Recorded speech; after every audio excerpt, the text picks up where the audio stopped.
મારે એક વાત કરવી છે. હા હા બોલ ને. તું ખીજાઈશ નહીં ને? એડવાન્સમાં જ મમ્મીને કહી દીધું, ખીજાઈશ નહીં ને?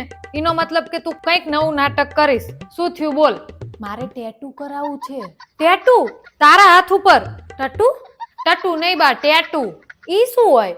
બાને હવે કેવી રીતે સમજાવું? તું રહેવા દે, તારું કામ નહીં, હું સમજાવું. તો તું સમજાય મમ્મી. બા ટેટુ એટલે આપણી દેશી ભાષામાં છૂંદણા. તમે પેલા હાથ ઉપર ભગવાનના નામ ને એવું લખાવતા હતા ને, એને અત્યારે હવે ટેટુ કહે. હાથે સરસ મજાનું ઠાકોરજીનું નામ લખાઈ દે.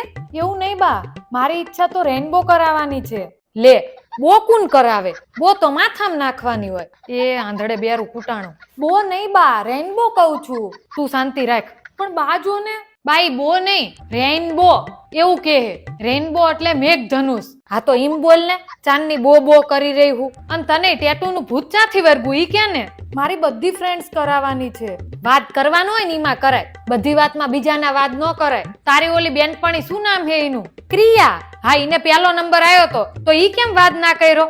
મમ્મી પ્લીઝ કરવા દે ને. આવું શું કરે છે? રમલી ઈ તને ફોલાવે હે હો. જોઈજે બાટલીમ ન ઉતરતી. બા તું મને એમ કે તે જે આ ટેટુ કરાયું ઈ તને કાયમ ગમશે જ? હાસતો. શું હાસતો?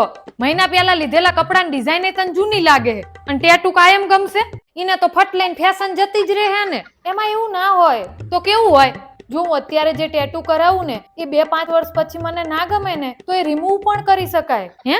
આ પેન્સિલ રબરની રમત હે? તો પેલા બનાવરાઈશ ને પછી ભૂસાવડાઈશ. એવા ધંધા જરાય નથી કરવાના હો.